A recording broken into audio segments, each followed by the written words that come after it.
Everyone, welcome. My name is Vargas. I'm the director of the Center for Latin American Studies. This is a joint activity, normally would be part of the CLAS Speaker Series, but it's actually part of the Latinx conference that CLAS is organizing in partnership with the Center for Ethnic Studies Research. So thanks, Talia, for the collaboration. And this is actually also part of a larger initiative related to Latinx studies at FIT. So today we are very pleased to have our Billy Lozano visiting scholar, Dr. Sebastián Vargas Álvarez. I was just want to say quickly that the Billy Lozano Visiting Scholar Program is a program for short-term visiting scholars working on Latin America, in most cases from Latin America, that in collaboration with the library. They stay here for about a month and they help us think about how to make our Latin American collection better. And Martina is also here as the other Billy Lozano visiting scholar. So Dr. Vargas Álvarez has a PhD in history from the Universidad Javeriana, Mexico. Works with history and cultural studies and a master's from the Universidad Javeriana in Colombia. So his main topic is public uses of history and the politics of memory in Latin American context. And he's now working on a project titled Genealogies of Public History in Colombia, which is about precisely historical knowledge production in Colombia. So this is very, very wonderful to have you here. Where we are in a specific moment in different departments that we are discussing from narratives, from history, for the whole conflict. We need to do that, so we'll be very much looking forward to that. Thank you, Kayla, for your presentation. Thank you, everyone, for being here today. And especially I want to express my gratitude to the Center for Latin American Studies. I'm so glad to be here in Pittsburgh with you, meeting people, learning a lot, and having the chance to share with you some of my work. So the title of my presentation is Genealogies of Public History in Colombia, Collaborative Research, Politics, and the Transmediality in the Second Half of the 20th Century. I'm going to start talking about public history. Public history as a field of historical specialization practice at various universities and research centers in Colombia is a relatively recent development. It's dating back to the past 15 or maybe 20 years. However, it has a long history in the social science and in certain artistic forms, such as film, comics, and literature, dating back to at least 1949.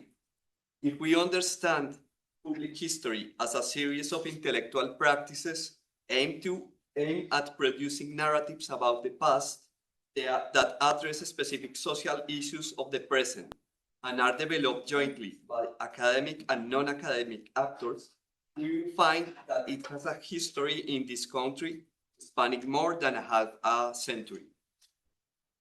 Is it therefore necessary to trace these public practices of history with the aim of recognizing them as significant legacies of Colombian public history and learning from the epistemological and narrative strategies to promote new projects in this field? As Thomas Covey notes, quote, public practices of history are not new, and many historians today recognize that they have been engaging in public history without realizing it. And I would add that others have engaged in such practices before us, and it is therefore necessary to contextualize and reflect on them. The purpose of this research is to highlight some valuable examples of historical co-production carried out in a specific context, which can provide insights to guide the work we undertake today with various social actors and in different contexts, and prepare us for the future challenges we must face as historians who are reflexive about the public and political implications of our profession. Furthermore, while acknowledging the importance of the Anglo-Saxon trend of public history, which has seen its major developments in the United States, Australia, and Europe since almost the 70s, the last quarter of the 20th century, this presentation aims to acknowledge and highlight specific experience to the social science and the arts in Latin America, which we do not usually refer to or recognize as public history, but which serve as a source of theoretical, methodological, ethical, and political inspiration. My approach falls within the framework of genealogy, the strategy of engaging with the past proposed by philosopher Friedrich Nietzsche as an alternative to the historicist and theological perspectives structured around a grand narrative, progress, the nation, class struggle, or in our case, an epic of public history. Foucault reminds us that the genealogical project does not entail the destruction of historical knowledge, but rather its critical deconstruction, its separation from universal, abstract, and unquestionable values, truths, and tropes that serve as a source, providing artificial coherence and unity to a discourse on the past. Foucault reminds us that the genealogical project does not,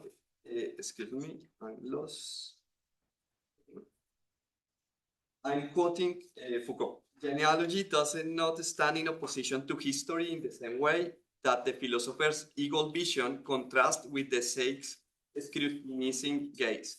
Rather, it stands in opposition to the metahistorical unfolding of ideal meanings and theological indefinities. It stands in opposition to the search of the origin.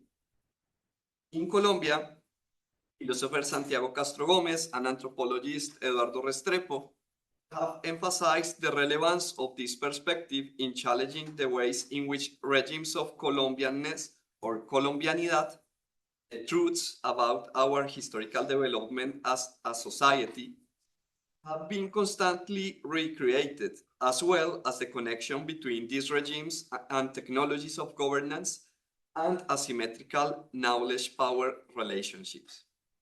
According to them, Colombianness, a supposed interpretative and experiential community that coalesces around a particular national identity, must be historicized and denaturalized, explained in terms of its historical articulations in order to, I quote, highlight the multiple and shifting ties of meaning, sensation, power, and resistance. End of the quote. Genealogy, in this sense, is a kind of anti-science, as Nietzsche proposes, that aligns more closely with subjugated knowledges and historical experiences of subaltern subjects, rather than expert knowledge and its discourses on reality. Precisely, the political potential of genealogy lies in its ability to bring to light those marginal memories that have been buried by official history. It is therefore from a genealogical perspective that I aim to collect, assess, and bring into dialogue some scattered fragments of Colombia's public history in order to continue living and writing this discontinuous, yet by no means insignificant history. In this talk, I present some of the cases of public historical practices that I consider most representative, briefly discussing their characteristics and the context in which they have emerged. Then I highlight their main points of convergence and emphasize their epistemological, methodological, narrative, and ethical political strategies. The aim is to draw upon their legacies for the contemporary practice of public history in Colombia and Latin America.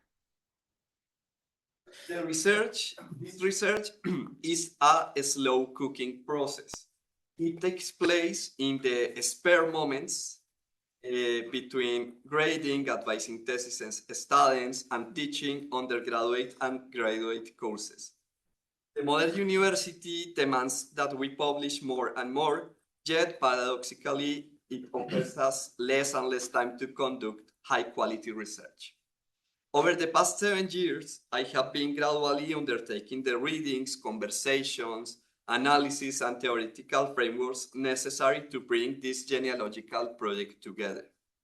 Workshops, conferences, and lectures like this one, both in Colombia and abroad, have encouraged me to write and slowly consolidate the results. Therefore, I'm very grateful for your engagement and conversation today.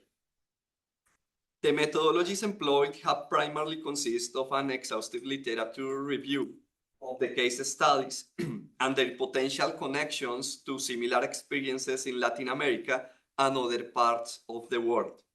Archival research of primary sources for each case in public repositories and private collections, and in-depth interviews with key figures involved in each case. For example, Marta Rodríguez, Jaime Arocha, Alfonso Torres, Flora María Uribe, Álvaro Tirado Mejía, Marta Ayerbe are some of the people that I have interviewed. In addition to a more traditional academic book, I would like to develop a digital humanities project, a kind of interactive data visualization map that allows readers or users to make connections between actors, practices, and stories across different formats. That's like my dream, not just a book or an academic product, but also something more interactive. Okay. The case of studies. The first one is Namu y Misak, Tierra, Costumbres y Creencias de los Indios Guambianos, a book published first in 1949.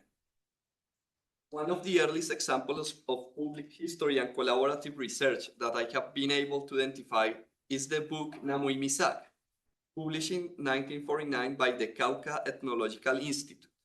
It is a book about the history, traditions, beliefs, and customs of the Misak indigenous people of southwestern Colombia, featuring text by Gregorio Hernández de Alba and illustrations by Francisco Tumiñá Pilimue. The former was one of the pioneers of modern anthropology in Colombia, while the latter was a Misak educator, a native of the Guambía Reservation, and a collaborator with the Instituto Etnológico del Cauca.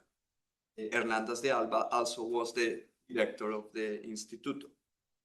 The book consists on a series of descriptions of mythical historical events, for example, Doña Manuela Caramaya, cultural practices, for example, weaving hats, and socio-environmental settings, for example, La Sabana, written by the ethnologist and illustrated by the indigenous artist, presented in the form of vignettes. Some authors have referred to Namu y Misak as a comic book, as a kind of comic book.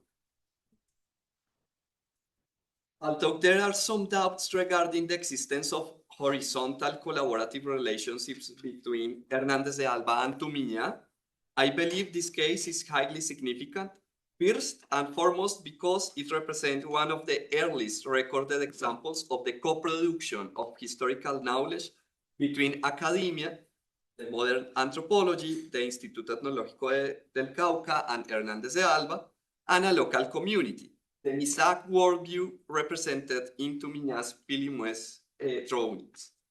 And secondly, because of its transmedia nature, as it goes beyond the written text as the only possible format for conveying the story, combining it with illustrations. Since these are created by a member of the community, they lend to work an intercultural dimension.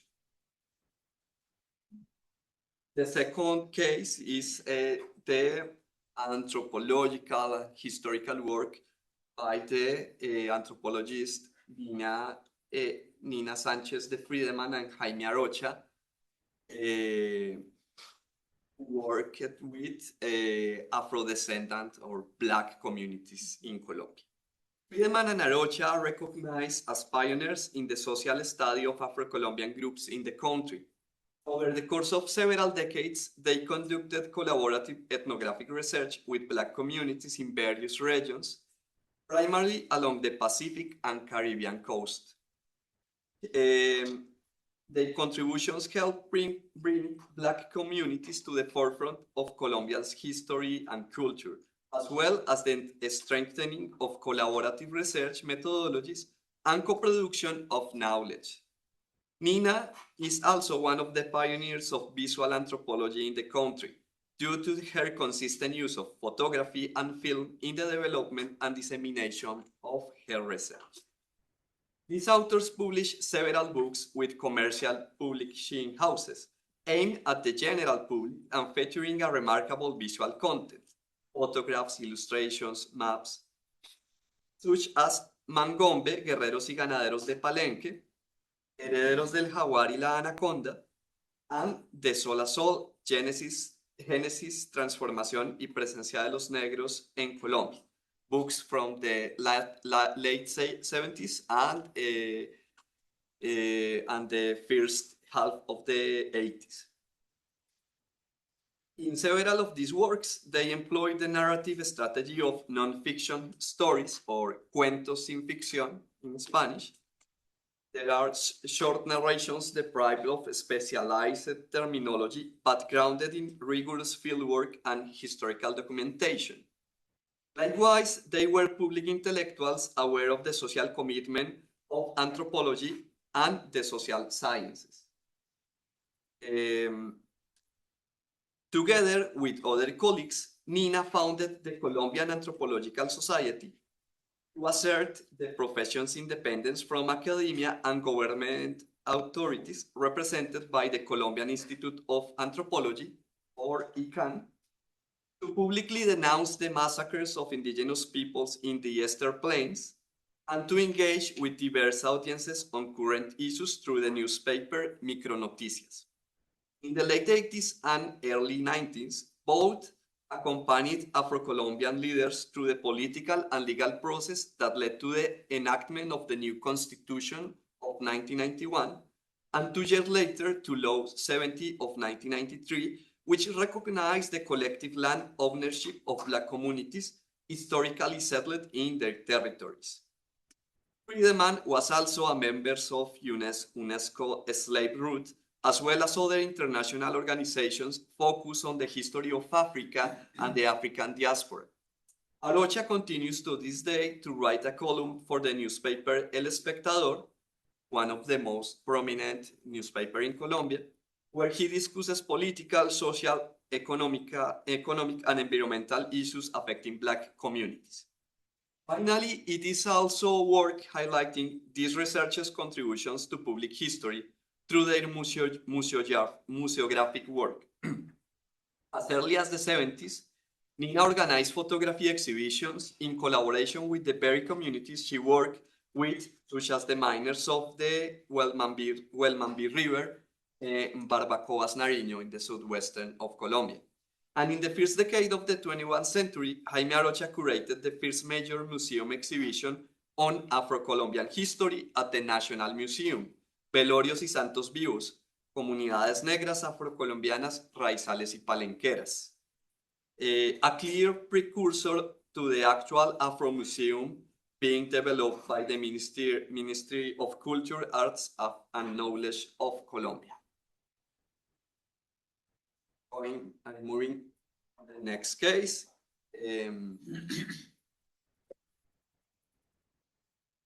Historia gráfica de la lucha por la tierra en la costa atlántica. This is a series of 4 comic books drawn by the artist Ulianov Chalarca and co-created with peasants from the Asociación Nacional de Usuarios Campesinos, ANUC. and social researchers from the SINU Foundation in Córdoba, a department in the Colombian Caribbean region. The project aimed to reconstruct the history of violence and inequality that farmers and peasants in the region have endured since the 19th century, to shed light on the land struggles they have historically led, and to engage new generations in contemporary agrarian struggles. It was therefore a research intervention process focused on recovering the collective memory of landowner oppression and peasant resistance, with the aim of inspiring current political action. Through workshops, interviews with elders, researching historical archives, and the collaborative creation of various types of materials, the aim was to pass on this legacy to the younger members of rural communities. Chalarca's work was instrumental in this process, as the comic books he made served as an effective communication tool among populations with high illiteracy rates. Likewise, by telling the story of their ancestors, and particularly by featuring contemporary leaders such as Ignacio El Mello Silgado as narrators, the comics allowed the peasants to imagine themselves as historical actors and consequently through their actions to make history. I'm quoting here the anthropologist Joan Rapaport. He said, by experiencing the immediacy of Chalarca's drawing, which drew on the recognizable faces of their neighbors, the peasants could see themselves as protagonists of the story and imagine themselves in the shoes of the historical figures, motivating them to take the initiative to act. Among the members of the SINU Foundation was Orlando Falsborda, one of the founders of professional sociology in Colombia, who is recognized through Latin America and the world for his contribution to the methodology known as participatory action research. Participatory action research is characterized by a high degree of sensitivity and social commitment on the part of the researcher, as well as their engagement with the context and subjects, the research context and subjects, with the aim of promote concrete changes in social context in which research is carried out. In 1977, Chalarca was murdered in the city of Monteria under circumstances that were never clarified. The next case that I want to discuss is a film, Nuestra Voz de Tierra, Memoria y Futuro. Around the same time, the film Nuestra Voz de Tierra, Memoria y Futuro was being shot in the department of Cauca by filmmakers Marta Rodriguez and Jorge Silva, pioneers of documentary filmmaking in Colombia and Latin America.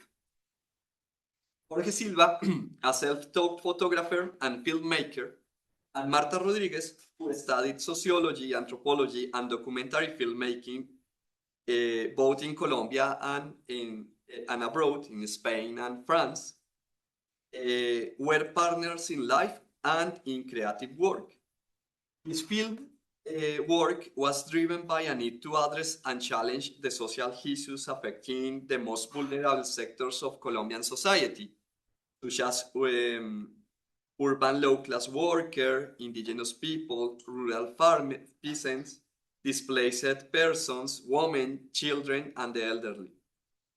Through a narrative that prioritizes the perspective, the voice, the image, and the experience of these individuals, the protagonists of their films. A key feature of the methodology underlying their work involves the need to connect with local context and coexist with communities, families, and social movements over a considerable period of time in order to collaboratively construct the narrative with them. Sorry. 2 weeks here and the first time I receive a call.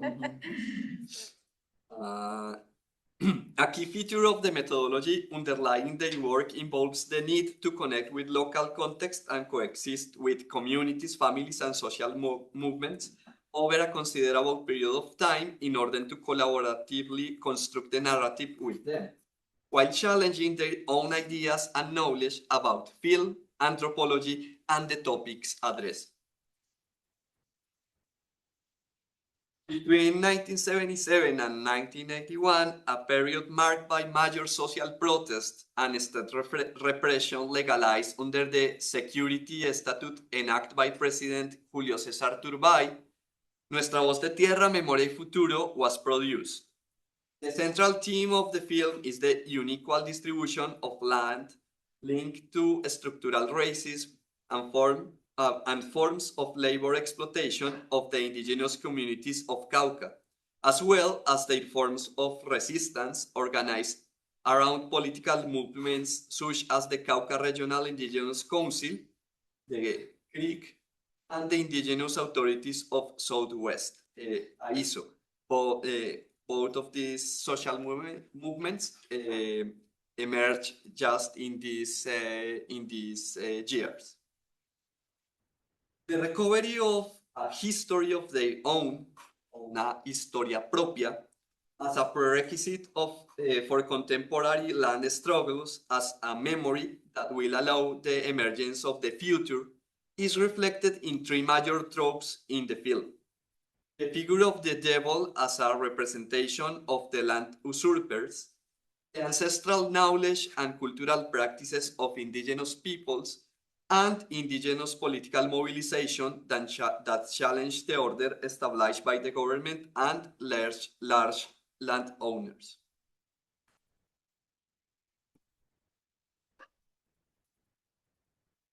One very important case is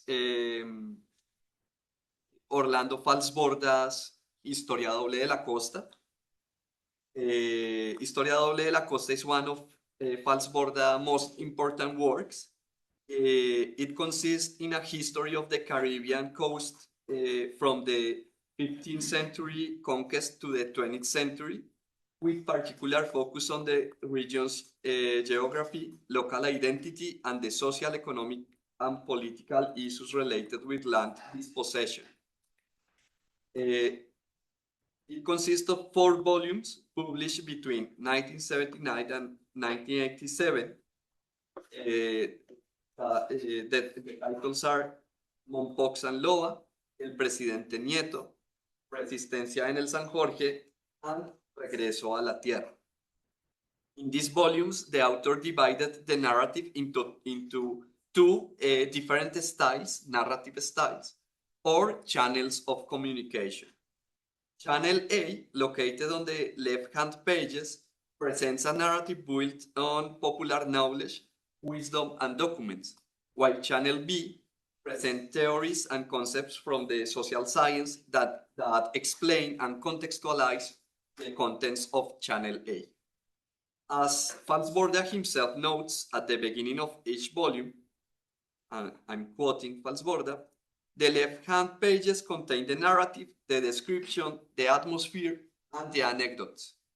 The right-hand pages simultaneously present the corresponding theoretical interpretation, the concepts, the sources, and the methodology underlying the content of Channel A, and sometimes summaries of the facts.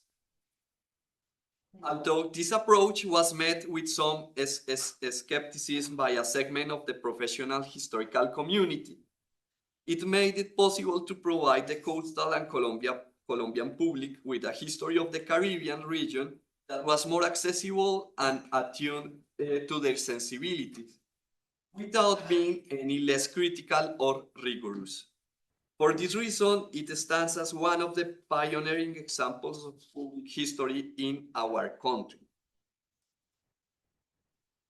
Next is Brujas, las mujeres escriben. This is a magazine, a journal.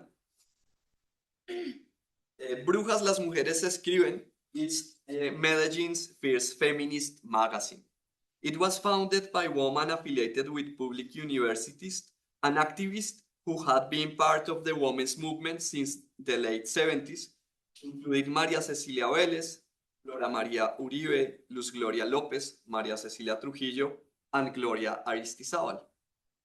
In total, 7 issues were published between 1982 and 1987, featuring content related to literature, poetry, art, philosophy, politics, psychoanalysis, and history. Of course, history from a gender perspective. Publications vinculated to the feminist movement like this one have a long tradition in Colombia. Notable examples include the magazine La Mujer, led by Soledad Acosta de Samper in the 80s, 90s, the final decade of the 19th century, and Agitación Femenina, directed by Ofelia Uribe de Acosta in the 40s.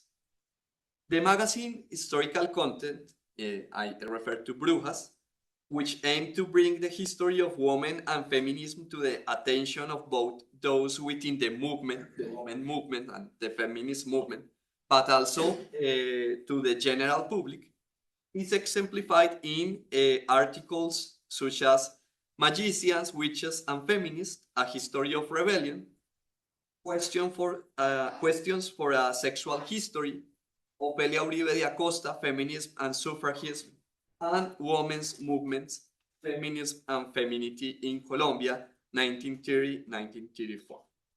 The titles are in Spanish, I have translated. Sorry for translated some things and other not. You can read the translation also in the presentation. Another important case is the work of Alfredo Molano Bravo.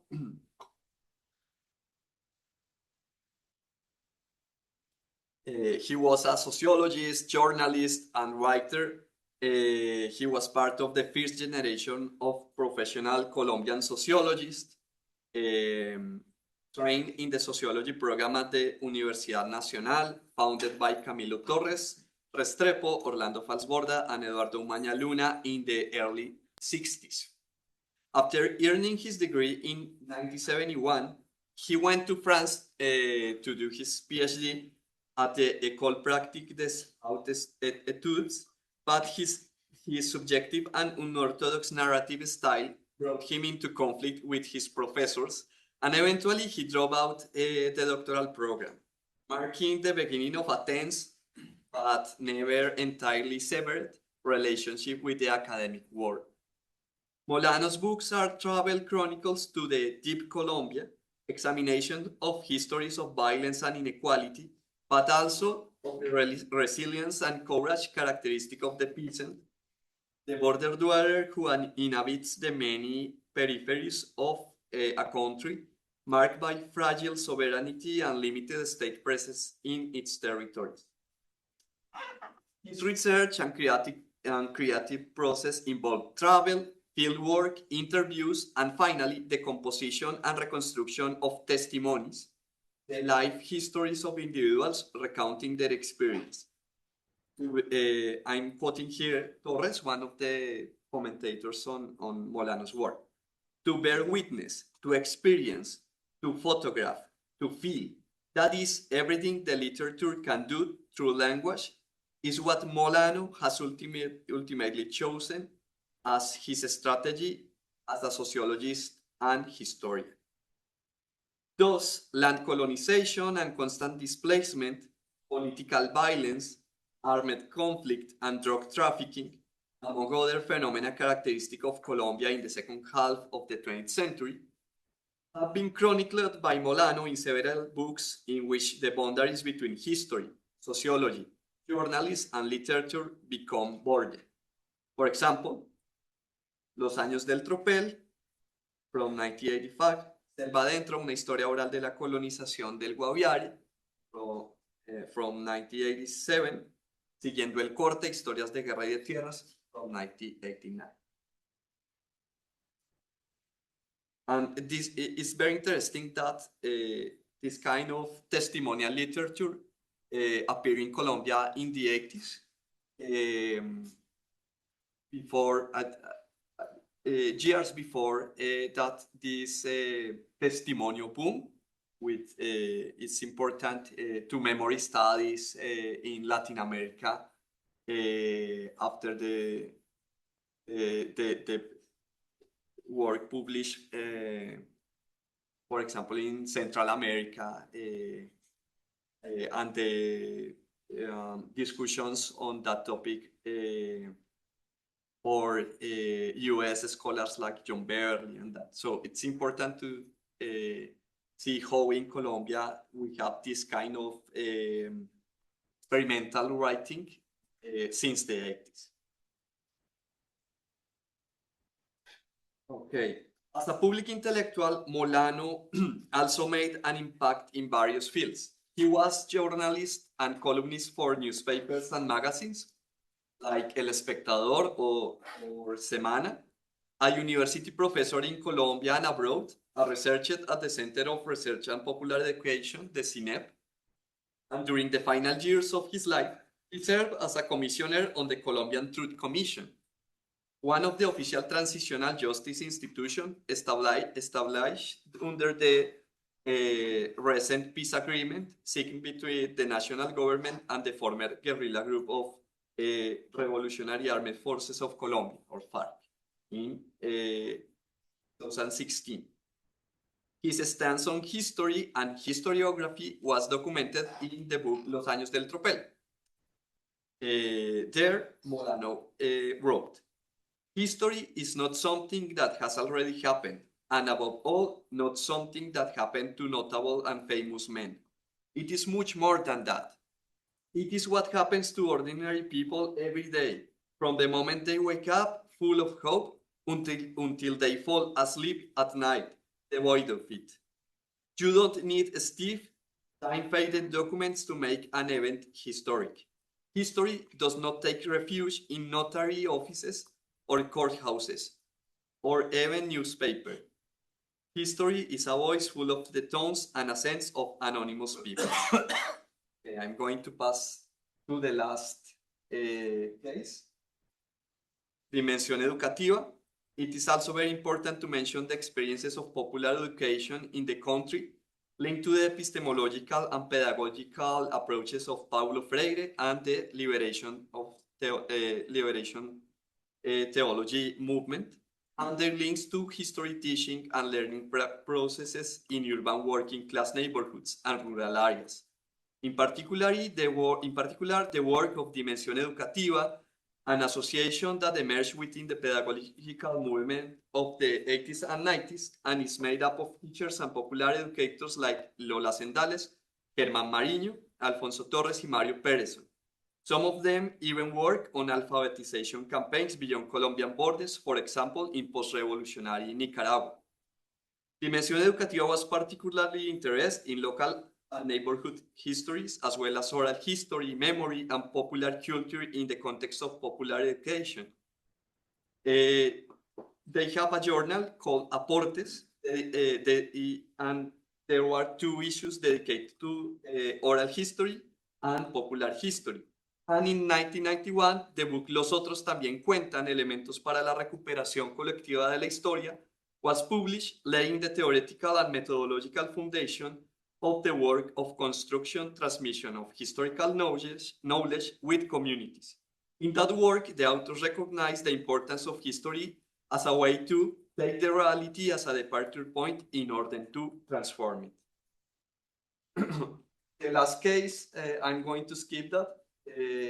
But because it's not, it's dissemination of history and public history, but not in a way like the other cases with collaborative work with communities, but how historians publish some important works aimed to a general public and not just to scholar or academic publics.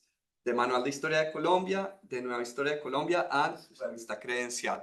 Just mentioned the cases, and I'm skipped to the conclusions because I have some minutes to do that. Okay.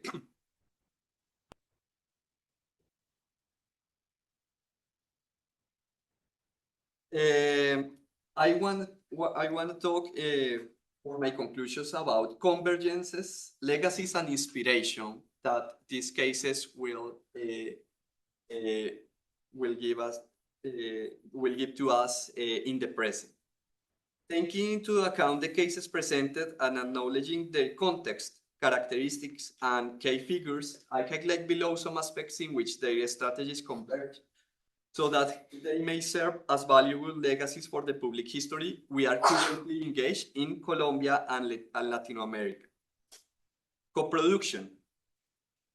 These are public practices of history that operate within a specific context and with particular communities, peasant, indigenous, and Black groups, working class members, feminist movements, and so on. It is essential to take into account the specific characteristic of the context and the social actors with whom we co-produce our histories. Likewise, it is important to immerse in this context to build bonds of trust with others and establish horizontal relationship of knowledge and creation. Transmediality. Most of the cases studied aim to tell stories relevant to the present to a wide audience, the communities themselves, Colombian society, and global community.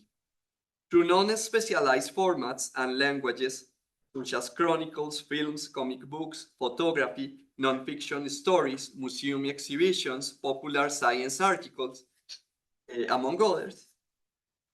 These are experiences that invite us to stimulate creativity and experimentation, to diversify the ways in which we research, explain, and narrate our past. Dialogues of knowledge, or in Spanish, diálogo de saberes. These are collective and collaborative research projects in which various disciplines, such as history, anthropology, sociology, literature, graphic design, museology, and others, interact interdisciplinarity, but also in which these professional disciplines intertwine with non-academic forms of knowledge and experiences specific to the communities and social groups with whom historical narratives are co-produced, dialogue of knowledge, and worldviews or cosmovisiones. In this regard, an important legacy lies not only in recognizing these opportunities for interdisciplinarity and epistemological and ontological dialogue, but also in acknowledging the responsibilities that such opportunities entail in terms of establishing horizontal relationships and feedback loops among all participants in the research creation process. Political engagement. Several of the cases described link the creation of narratives about the past with specific social and political struggles inherent to the context of production. The struggles over land, denunciation of political violence, structural racism, poverty and social inequality, patriarchal violence, among others. These are experiences that remind us of the ethical political dimension of history as a social science called upon to critically understand the past from the present in order to build better futures for everyone. Orality and memory. Furthermore, most of these projects place central importance on oral sources, testimonies, collective memory, myths, oral tradition in the research and communication process, without disregard other documentary record, historical archives, photography, etc. Orality plays a pivotal role in the co-production of these stories. This is another characteristic feature that brings them closer to the field of public history, a close relationship with oral history. These are key points that 21st century historians must not lose sight of. I'm finishing. Diversity of accounts. Likewise, many of these projects are experimental endeavors that incorporate fictional and mythical elements, combining them with more traditional historical research involving documentary analysis and criticism, oral traditions, the myths and beliefs characteristic of a social group, popular culture, alternative ways of understanding history, experience, and temporality, among other factors, also serve as raw material for public history. Do-it-yourself and solidarity. Finally, although several of the projects analyzed were initiated by institutions, universities, or commercial publishing houses, it is important to highlight the self-management, resourcefulness, and in many cases, the lack of major funding sources that characterize them. This experience shows us that it is possible to design and carry out public history projects in different fields and with different actors without the need of large budgets, prioritizing collaboration, solidarity, and imagination. I hope this presentation will contribute to a better understanding of public history in Colombia and Latin America, helping to shed light on our own traditions, experiences, and journeys, and to learn from them. I am convinced that at a time like the present, when various governments and powerful social sectors around the world are determined to curtail the rights of the majority, public history can serve as a tool for critique, resistance, and freedom. Thank you very much.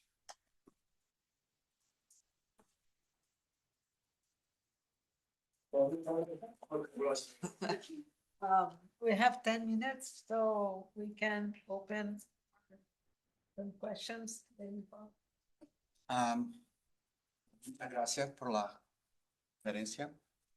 I'd like to listen more about how the professional historians react to this project, at least the previous generation, because I will thought or think about this paper that Posada Garbo wrote about 100 of solitude, like stood the right to count the history, the real history, instead of like opposition, memory, and history. And fiction and history who have the right to tell about the past in Colombia, and they accuse Garcia Marquez of unify and so on.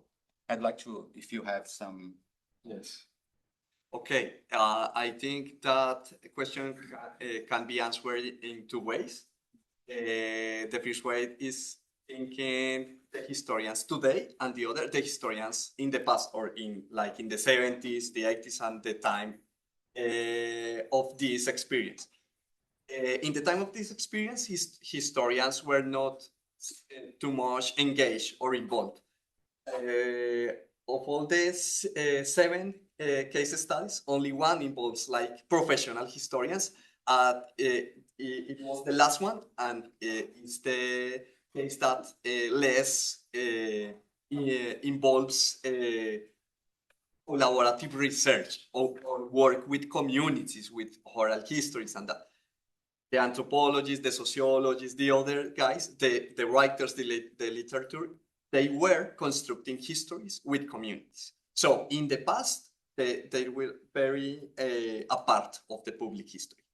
But I think today that is changing. In different universities, departments of history, there are a lot of people like me interested in public history and working with communities. But also history, I think in Colombia and in almost everywhere, is like the most conservative of the social science. Some people, of course, don't like public history, but I think today is different, and we are recognizing the importance of the social commitment and engagement of the historians with communities, and to acknowledge that we are not the only authorized people or actors that can say things about history. So I think things are changing. Thank you.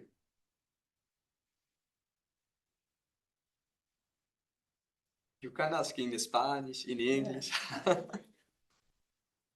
When you go to the communities in the rural parts of Colombia,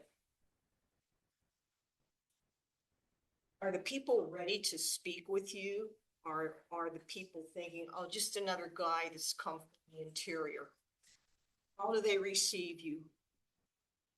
There's a lot of barriers because social science have a very long history of extractivism, epistemological extractivism with Black communities, with indigenous communities, with peasants. So there are a lot of distance between communities and social researchers. but I think that it's also changing because in social science, in social research, we are willing to be more, we are more willing to establish, to build a trust and to build more horizontal relations with the communities, not seen as an object of study, but as as subjects that also participate in the research. So I think it's very difficult. It's urban and rural like divisions, the race barriers also, of course. And I think the other thing is the problems with violence and the armed conflict. It's not easy to get to many territories, and the people in the territories are very don't trust people that came from outside because of the violence and the traumatic consequences of armed conflict. So it's not easy, but I think communities and social researchers have today another awareness of how to establish better conditions to do the research. I'm curious if you would approach this research more through like, given like the revolution of like technology and social media, if you would do this 30 years into the future, looking back, how would you analyze like posts on Facebook, TikTok, Instagram, given that now we see a new perspective that's more person-centered, and we're able to see wars going on the other side of the world, It's more personal because it's on your screen. Yes, very interesting and important question, because I'm trying to do a historical research of public practices of history in the second half of 20th century in Colombia, where the internet and the social media wasn't exist.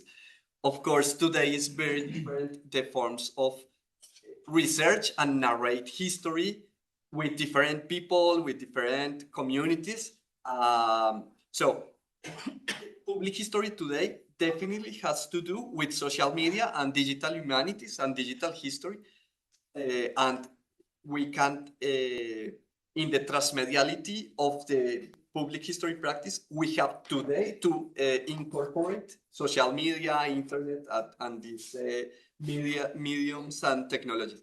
But in this time, I didn't use it because it's not relevant for my time period.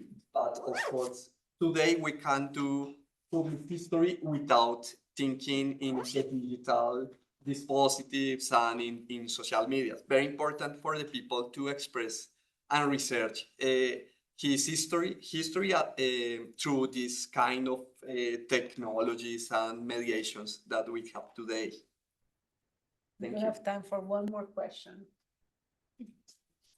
Bueno, primero que nada, solo quería como decirte que me gustó mucho tu presentación y bueno, pues yo tengo una amiga que ella es de Colombia y me gustó mucho. Bueno, te agradezco que estás haciendo todo este trabajo, pero for the question, I guess, that I wanted to ask, I'll ask in English.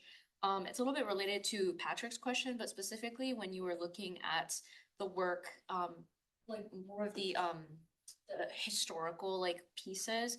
So how do you sort of like navigate the because you were looking at like various different forms of media, so like comic books, like but also like interviewing like people in the community. How do you sort of like navigate like different perspectives or different like opinions being told about a certain like historical moment or an instance? Or I guess how do you prioritize or like operationalize like which perspective to speak about more, or do you just more so just lay everything out? Okay, of course, there are very different things that I include in my study. There are very different cases of studies, but I think the thing that they have in common, all have in common, is this need to expand the publics and the actors, not just the public, but the actors,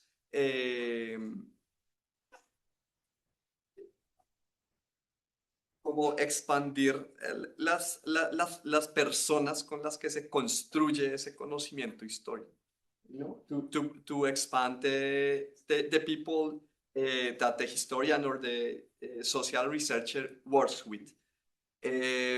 So it's like very, maybe can be an arbitrary selection, but in the way of studying all the cases, I start to make a lot of connections. All the cases are connected because that's the history of the social science of Colombia in the second half of the 20th century. Orlando Falsborda and the Investigación Acción Participativa kinds of connects everything. And not just him, but the social movements, the articulation between the scholars and the social movements, the struggles of the indigenous peoples, Black peoples, peasants, all is connected. So that's the beauty of the genealogy strategy. It's not a totalizing history, but it's like a constellation, and you can make a lot of connections that make sense in a more wide context. Well, thank you very much, everyone. I think we'll have wonderful opportunities to continue this conversation. We have now an alumni gathering right in the Center for Urban Education. So for those of you who want to stay, and we'll continue, other than that, we'll continue tomorrow. And thank you very much.